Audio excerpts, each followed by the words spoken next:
It's learning the symbols. Remember, we have that back in chapters 3, 4, and 5. That's where we go to identify the symbols. If you can't visualize it, if it's just lines and dots on there, it's going to be a struggle for you. You need to be able to look at it and not just say that's what that is. You need to be able to identify the objects, but also understand the positions of what you're looking at it. Some of the things that are confusing y'all are the elbows. So remember, you've got these things up here. You can actually come up and say, okay, that shows, looking at these 3 or 4, however many views of that piece of pipe, says that it goes down and it turns that way. So that pipe goes down and it turns that way. And then I got to show it from this view. So looking at these, laying these out up here, maybe that'll help you with the fitting makeup exercise. Take one of them to Lowe's and go into Lowe's or Home Depot and go back there in the plumbing fitting. They're not going to be the same fittings, but you can probably find some that you can sit there on the aisle of Lowe's and go, that's what it is. Because once you can visualize it and see more than just the lines and the circles and the arcs, and you can visualize it as those objects. Like I said, you got elbows, T's, reducers. We got this little light flange right here. You can sit there and be piecing stuff together on your desk saying, what is this? So you lay it all flat and you say, okay, one view's looking down on it like this. Another view's you can go over there and look at it and say, okay, in real life, that elbow's in front. That's why I can't see that other elbow behind there. You know, that's why I can't see what's happening, because look at this real fitting instead of just a single line. So on those fitting makeups, other than that, once you learn to identify, Jesus, once you learn to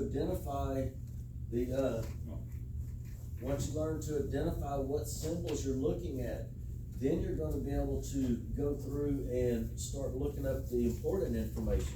You'll know what you're looking at, Carrie. You'll know what position it's in, how it is faced the way you're looking at it versus what you're looking at in another view of it. Stuart?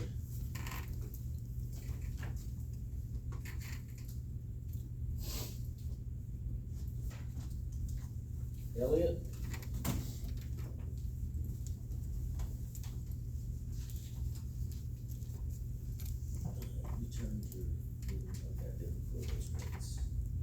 You're giving them back to me. I just want to make sure I put them in. Colton?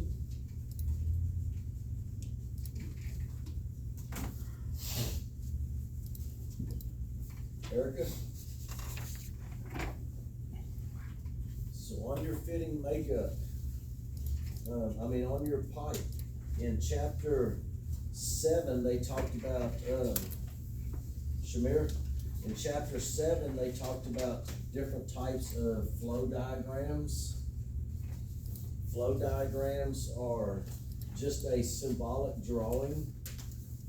Scott? A symbolic drawing showing different things, different stages of the process before it gets into the hands of the drafter. Showing you stuff that the designer, the engineers, the designers, they will go through and design this system. They will say, just like you would a water system for your house, you're gonna say, okay, I'm gonna have water coming in from this meter out of the house, from that water main. It's gonna come into my house and it's gonna split in two. One of them's gonna go to the water heater, the other one's gonna be the cold water feed from the house. And then you've got these, so it's that same theory of just tracking down and saying, this is the rough of what we're gonna do. Now let's get a tape measure out. Let's go measure, let's go see what size pieces of equipment we need, what valves we need, what elbows, what T's. So the design part they talked about in chapter 7 is just here's what's gonna happen, but it doesn't get into a lot of specifics in those levels. Chapter 8, so your test today is over chapters 5, 6, and 7. Chapter 8 shows us some specifications. It's something that you can refer back to later. If you look through chapter 8, it talks about the different spec codes, and you look at one sheet and it says, okay, for this spec code, 2 of them that you'll hear a lot about and you'll see that we use when we're drawing, or 2 that's also used most frequently in this area for petrochem is the spec code for A15 and C30. A15 tells us it's 150-pound rated flanges and valves. The C30 tells us that it's 300-pound flanges and valves. So you can look at those spec charts and you can see why that pipe is Schedule 40, Schedule 80, Schedule 160. What all falls into that C1, C30 or A15 spec code. Specifications of codes are kind of like McDonald's and Burger King in the hamburger industry. You know, that we have the USDA or whatever that says if you're gonna sell a hamburger in this, or I imagine counties have it too. Say if you're gonna sell in this county, you have to follow these specifications as outlined by the government. You have to have your food at this temperature, this stuff, we can put in spec. So there's a level right there that is kind of like the codes that say this is what you have to do. And then there's specifications. So you go into McDonald's, you say I want a burger with cheese and a hamburger patty. What else do you put on it? They're gonna tell you what else will go on that plain basic burger. You go across the road to Burger King, say the same thing and say, what do you put on it? It may be something different. It may be a different price. So their individual specifications say, well, over here we do it like this.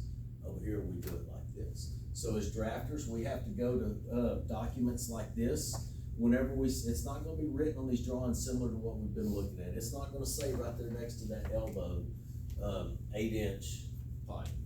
It's not gonna say by that flange, 6-inch, 150-pound, raised face weld neck flange. You're just gonna have that little symbol right there that is gonna tell you what that is. So, Chapter 9 is a real big one. Chapter 9, you've got some exercises that you're working on to get turned in. Remember, I don't want those handwritten. I want them typed up on the, you can go into your same master that you use for your chapter reviews. And instead of writing question 1, question 2, question 3, you're gonna have 3 columns, 1 for each page. And then you're just gonna have what, you know, number 1, this was the answer. Number 2, this is the answer. Number 3, this is the answer. Some of you came by and worked on that, yes. Is it all right if we just have one line? Sure.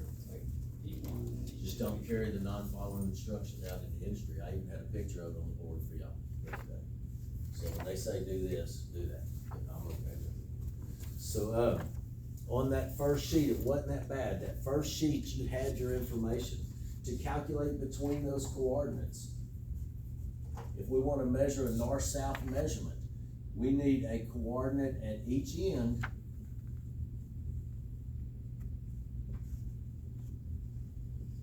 So once I find the coordinates, usually not gonna be nice, good numbers like this, but once I find those, our next thing is look at that direction, north, south, east, or west. That coordinate is what it refers to it as in here. It says if the rule is if you have like coordinates, to find that measurement between them, you will subtract. If you have unlike coordinates, and like I said, I always write one number down, and then I'll look up the other coordinate. If the other coordinate is larger, I'll write it on top, just in case it's a subtract. I'm not concerning myself with south 12'6" and anything else to go with this number. I pushed that out of my head and I said, okay, now I need to find a coordinate at this point. So I'm gonna look around, I'm gonna calculate, flip pages, go through the drawings, whatever I need to do to find a coordinate at that point. And at that time, that's when I look over here and say, is my other coordinate larger or smaller? I'm gonna write it on top. That's just me. I'm not gonna type one of them in the calculator and then go find the other one. I'm gonna write it down on a piece of paper. I can look at both of those, something to go back and check later. So Mr. P, I missed this one. Let's look at your numbers. What's the coordinates that you found? Then we can see it. Did you find an incorrect coordinate? Did you grab an incorrect number off the drawing? Did you do your math wrong? What do we need to fix? That's how we're gonna find, not just you got that wrong, you need to fix it. Maybe it's as simple as going back and redoing it again, saying, how did we get that number? How did he get that number? So after we do these and people we get all the assignments turned in, like the chapter 5, or 3, 4, and 5 fitting makeup exercises, the chapter 9 coordinate exercises. Those are big. Those are gonna carry into next semester. Those are gonna carry big time out into industry out there. The very things that you're doing from those fitting makeups and from those exercises at the end of chapter 9 are the things that pipers are working with and calculating with all day long, every day out there. And as pipe drafters, the information is not, here, draw this. You know, y'all probably heard me say the term, it's not a, here, draw this baby class. Here, honey, draw this. Here's your dots with your little numbers, draw that rabbit. That's not what it is. As a pipe drafter, we have to go through the information and usually work off of other information. Rarely do we find it where it's right down the center of our pipe, exactly where we need that coordinate to be. As a pipe drafter, the pipe drawings, or the drawings that we'll be working off of, or you'll be working off of, are designed for everybody. You've got pipe, you've got structural, civil, electrical, instrumentation, you may have some architectural in there. Everybody works off the same set of drawings.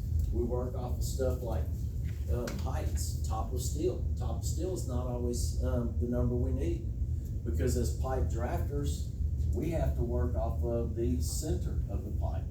So if that pipe is sitting on a piece of an I-beam like this,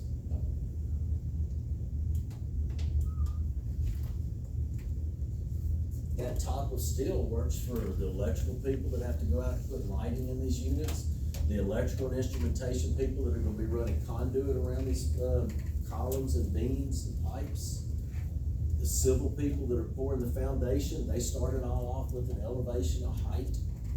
So everything works off of stuff like top of concrete, top of steel, not center of pipe. As pipe drafters, we have to look through there and see all of these different pipes, all of these different pieces of equipment, all on one drawing. Chapter 10 is something I'm gonna give y'all for homework over the spring break. But chapter 10 is very symbolic of what you will see in industry. It is similar to a working package.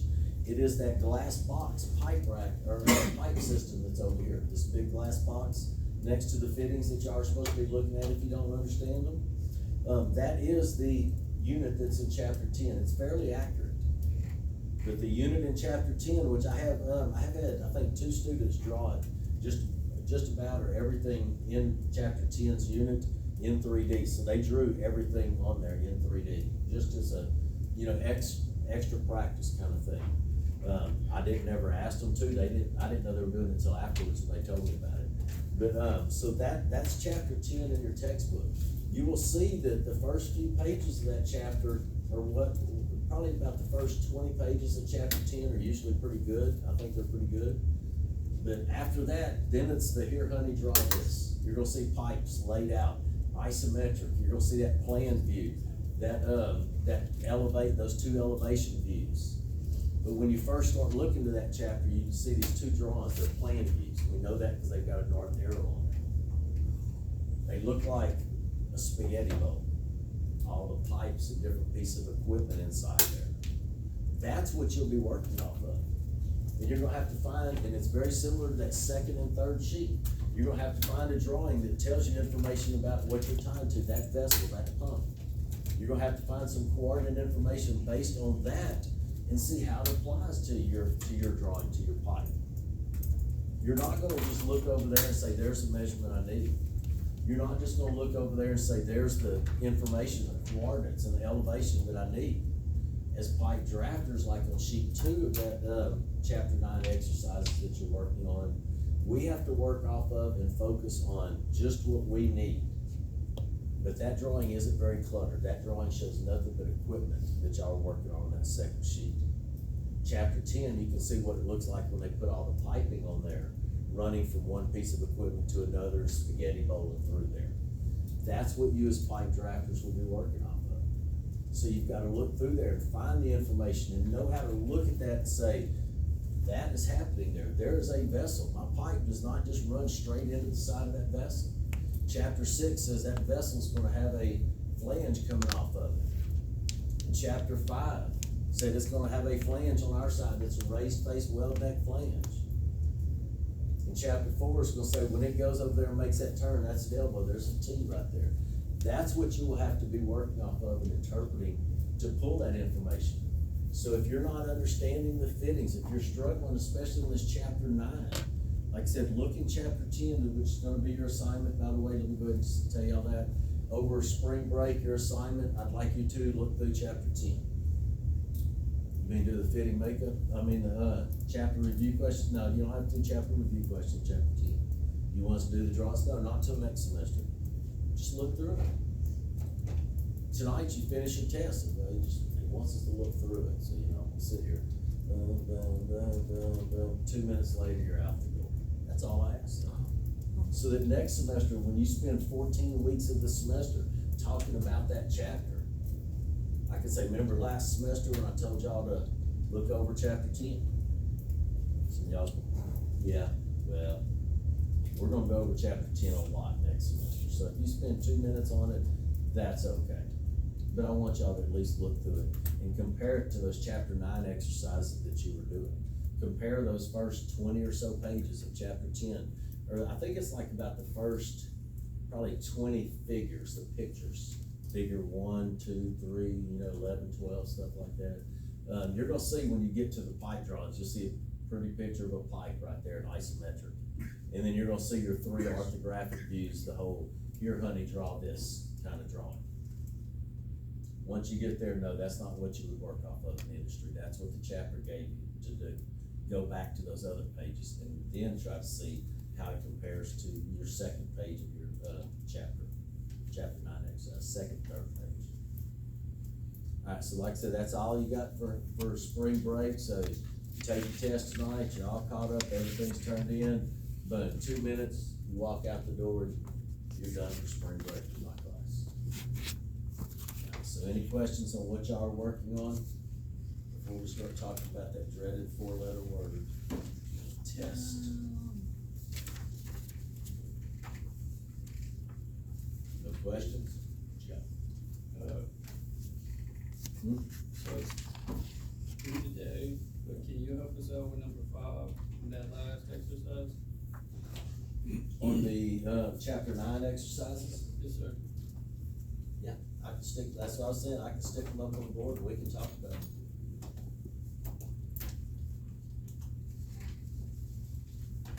And then, yes, I will be giving y'all time to study after the test.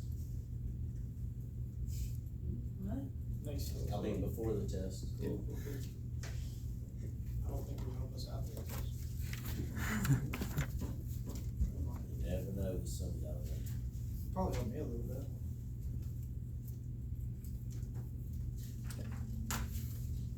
Alright, so you said the third page Right. is what we're talking about right now. Yes, sir. You can go ahead and kill both of them if you want to, thank you. Alright, so this dude right here. So on the other one, I'm gonna leave this down. I don't have anything else drawn out there. So on the other ones, you were working off coordinates. That's a plan view, that's looking down on it. This is an elevation view, this is a standing there looking at it kind of view. It's not a section, so don't get your views messed up, from first and second semester. What we're showing and talking and looking about normally is gonna be your orthographic views, your top view, which once it has a north arrow, it's called a plan view. Your front view, your right side view, views like that are called elevations now. So this is an elevation. The elevation of your house is what you see when you're walking up your front door. Whole length of the house, eye level. So that's what we're looking at on this one. So what we calculate there is measurements vertically is your elevation. Remember, use your coordinates to calculate horizontal dimensions, use elevations to calculate vertical dimensions. That may be one of your test questions or chapter. So on this one, we're calculating elevation. So what we have is a base elevation. It's not always just take a tape measure out there and measure something. We're gonna say what the elevation is, which is normally referred to as a above sea level height, but we use general numbers. We usually try to keep it pretty even. 100 foot zero is what they call out here, high point of paving, elevation. So that's our finished floor right here, 100 foot zero even. Right here at the top of this little concrete pad, 101 foot zero. How tall is that concrete pad? 101 foot. Because this is 100 foot elevation, so 100 foot above something. Above sea level, if it helps you to think of it as that.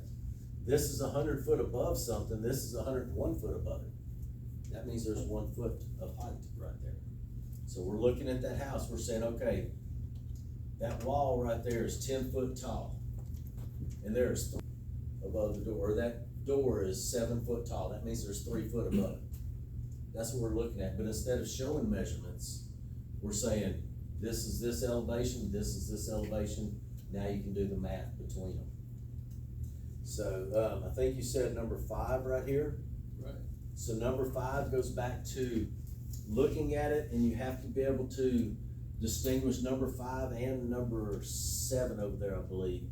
You have to be able to distinguish or be able to see what you're looking at. So what we've got right here on number 5, just to blow that up a little bit, we've got a valve that we learned about in chapter 5, I believe. Next to that valve, in chapters 4 and 5, we've learned that we would have a flange right there.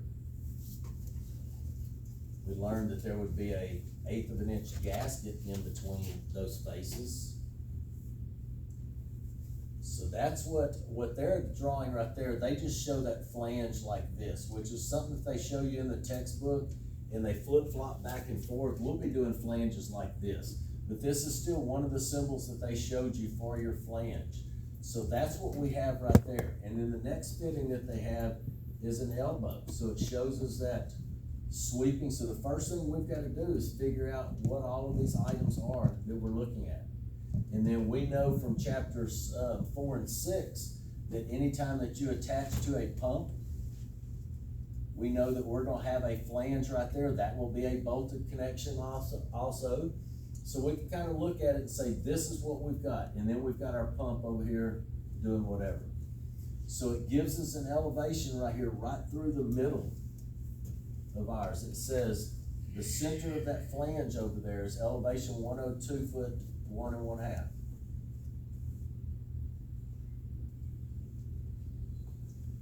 We've got to find an elevation at the center of that valve. So that's what we're looking for on that one. Not an actual measurement, but an elevation. So as a pipe drafter, we have to say, well, that's fitting makeup. I've got an elbow right here. And then I've got a flange. And then I know that I'm gonna have that 1/8 of an inch gasket. And then the next fitting that I've got is that valve. But I don't need that whole valve, I just need a measurement to the middle of that valve. So what I can do is fitting makeup. I can say, well, that elbow, it tells me right here, if I follow my pipe, it's pointing at it right here. It says it's pipe 02-35-A15-6 inch.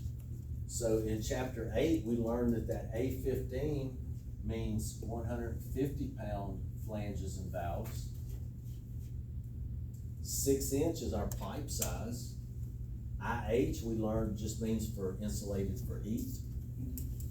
So we look at it, we say, okay, what's our pipe diameter? 6 inch.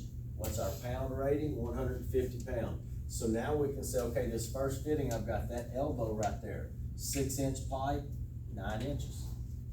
That was our 1.5 inch rule that we learned about our elbows in chapter 3, I believe. And then we have to look up that flange right there, which is a 6 inch, 150 pound flange. The standard measurement that we're looking up on those flanges. So if I draw that symbol right here, the measurement that we're looking up over there and that we normally are looking up when we're doing this fitting makeup is called the Y1 dimension. So we go to our pipe wheel on the yellow side, or we go to the back of the book and we look up the Y1 dimension. Either way, we look up that number and it's gonna be 3 1/2. about 3 or 4 inches. 3 1/2. 3 and what, 1/8? 1/2. 3 and 1/2. All right, so we've got that number, 3 1/2. So now we can start doing the math. We've got a 9 inch elbow, a 3 1/2 inch flange, a 1/8 of an inch gasket in between there. Then same thing, we have to identify our symbols. So we look at this symbol right here. We don't see a black dot in there. we see a hand wheel sticking out, that tells us that that is a gate valve. So now we look up the 150-pound, 6-inch gate valve, we find a measurement for that, divide it by 2. Now we've done the math, we've calculated what we were looking for, which was an overall dimension from there, well, actually from there to there. We've calculated that dimension, now we can say 102 foot 1.5 plus that number. Did you look up that valve? That valve should be on the same, remember, 150 pound is your yellow side. Can you see over there? 6 is 10 and 1/2. 16 and 1/2? 10 and 1/2. 10 and 1/2? Alright, so if our valve overall is, that's overall? Yes. Okay. If our valve overall is 10 and 1/2, that means this side is gonna be 5 1/4.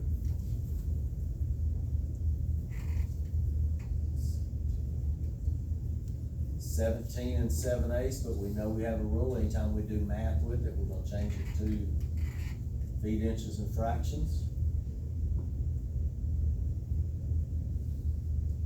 Now we say 102 foot 1.5. Add those two together, now we found an elevation up there. Another one that is, so did that help you see it? Maybe it's lower up in here, but see, remember, that's what we have to do, is we have to look at it and understand it. There's a couple more like that that may be giving you questions. Right over here in this area for question number 7, we've got an elevation up at this point, we need an elevation right here so that we can do similar to what we've done on all these other ones, just here's an elevation, subtract, that's your distance between them. But on this one, to find the elevation down here on the bottom, we had to look over here and we had to say, okay, here's a note that says 6x4 reducer. You might not have been able to read that even. It says 6x4 reducer. So we've got a reducer right there. We can see that it's getting smaller on that side. Then we've got a flange with a valve. And then we've got another flange. So once we saw that, well, actually we got 2 valves. Once we saw that valve symbol, we knew that we were gonna have a flange on the side of it. We got a control valve on this side. And just a gate valve on this side. So then we look over here. So what do we know over there? We've still got to try to find our way out to an elevation. So far, we haven't found anything that gave us that information. So right now, I'm just trying to look at it and see what we've got. When I look over here on this end, past that flange, where that note is 0228 A15-4 inch that we learned meant unit, pipe number, pound rating, pipe size. So we look over there, we see 3 dots right there. That tells us that what we've got there is a T. And then right below that, we've got a symbol for an elbow turned away from us. So what we have to look at is we look at this and we see that normally that wouldn't be true, what I'm about to tell you. Normally when you have a run of pipe that gets bigger or smaller, whichever way you want to look at it, when you've got a run of pipe that changes size, by rule, we normally name it by the larger size. So right there where it says that pipe's name is 02-28 A15-4 inch. That part right there is incorrect. It shouldn't be telling you the 4 inch part, because that pipe reduces to 4 inch. I know because I had it in the previous textbook, they didn't have that note with the pipe size and everything right there. There's another way you can figure it out though. But I'm telling you right now that this is incorrect the way it's written, but what it's telling us is that is a 4 inch T right there. So when I look at this one, And I say, okay, there's my T, there's my elbow, it tells me this is elevation 101'6". That's what it tells me down here at the bottom through that elbow right there. I, as a pipe drafter, look at it and say, well, it told me it was 4-inch pipe. I've gotta get from there and find an elevation right here. So I can just do my fitting makeup. I've got an elbow, which is 4-inch pipe, so we know that's 6 inches. Then I've got a T right there, so I get the dimension for the T. Now I can add those to 101'6". Now I've got my elevation there. Now I can calculate a distance from that elevation to 105'6". So it's not really visible to you until you start learning the symbols. When I first when I first started giving this exercise, like I said, I try to go over it and kind of try to find mistakes myself in my stuff so that I'm prepared for if y'all make them. Now I still make mistakes, as we found out when I'm checking. Sometimes I make mistakes. On this one, there were some places where you may have had your answers in a different spot than what I had on my check key. And so I might have marked it wrong, so pay attention to that. If, you know, come up and ask me if you've got questions. Mr. P, why did you bring this up? Because I keep getting the same answer every time. I'm not saying I didn't accidentally mark something wrong. I want you to back check yourself. That's the only way you're gonna learn how to fix and eliminate mistakes, is by seeing what you did wrong and how and why. So on some of this, it boils down to being able to look at and identify what those fittings are and interpret the information that's given, which is stuff you learned in previous chapters.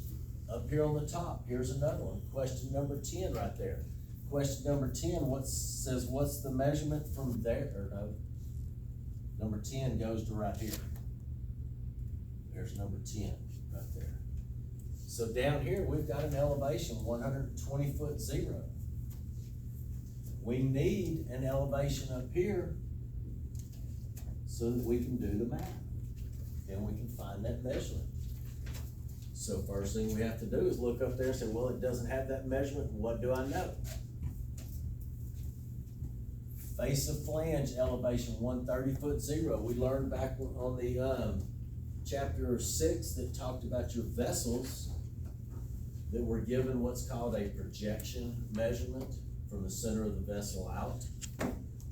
We also learned that when that nozzle comes out, that pipe comes out of that vessel, usually on the top, but on some place like that where it's hard to give it that measurement, we call out a face of flange dimension or a face of flange location. In this case, a face of flange elevation. So what we've got on the back side right there, coming out of that vessel, they've got their flange. We can see a little bit of it, but this pipe goes up and comes towards us and runs down, so it's kind of hiding it. But behind there, learning your fittings will tell you that it's got a flange like that coming out of that vessel. Then we say, what does it do next? Implied geometry, implied math.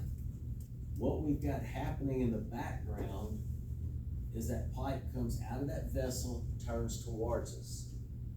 But we can't see that because in the real world, this pipe that runs down after it comes towards us is blocking our view.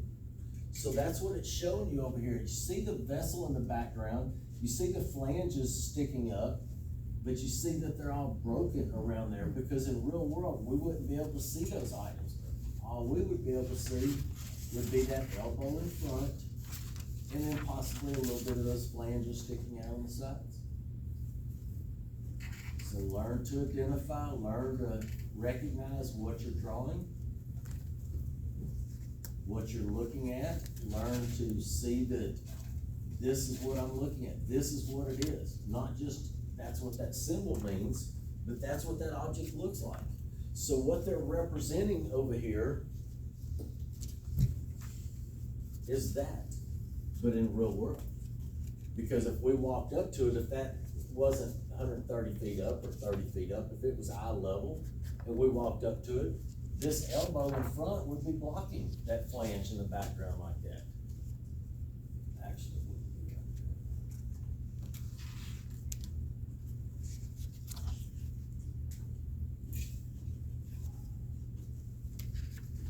So what we've got there is that elbow in front of us hiding that flange a little bit. We know that the vessel chapter taught us that face of flange is a point at the face of their flange. Right there, that's what's at elevation 130 foot 0. I need an elevation up here at the top. So now it's a fitting makeup thing. I know I've got an 1/8 of an inch gasket right there. And then I've got a measurement for a flange, a measurement for an elbow. And I add that 1/8 of an inch in right there. I've got an elevation right here of 130 foot 0, plus an 1/8 of an inch, plus my flange, plus my elbow, which it tells us is 6-inch pipe. So that's gonna be 9 inches. We add all of those up, now we've got that elevation that we need, now we can do the math. So this is similar to what you're gonna see in industry. You're not just gonna see, here's this point. Do the math, there's your numbers right there, do the math for me, please. I used to work out in the shop, I used to work in the refineries and stuff like that before I came back and got my drafting degree. There are some pretty smart people out there. It's not just a bunch of, hard-headed dummies out there walking around. They don't just know their craft, they understand what they're doing and why they're doing it. As a pipe drafter, when you can understand what those drawings are doing and what has to be happening there, even though you can't see it just laid out in front of you, like, here, draw this. You have to learn what's happening there so that you can interpret what you're seeing on those drawings. So the big part is learning the fittings, but that's not the only thing, because you're not always just gonna see it focused on your drawing and show you those fittings right there in front of you. Sometimes your drawings are gonna have fittings that are hidden, but us as pipe drafters have to know that this is what has to be happening there. That pipe doesn't weld to that pump. We've never seen a pipe welded to a pump. Mr. P said they never weld pipe to a pump. It always has that flange, just like in chapters. So we don't have to actually see it to know what's happening. We never weld that pipe to that vessel. We'll always have a bolted connection right there. Chapter 3, 4, 5, 6, all these chapters told us all this information. So even though we can't see it, we still have a little bit of an understanding. We can figure out what's going on. So did that clear up some of y'all's questions on this one? Any other ones before we start talking the test?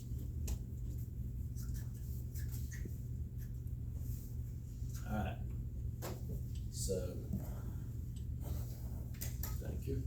About how long do y'all think y'all need for your test? It is now 6:30-ish, No, about 2 weeks. 6:45.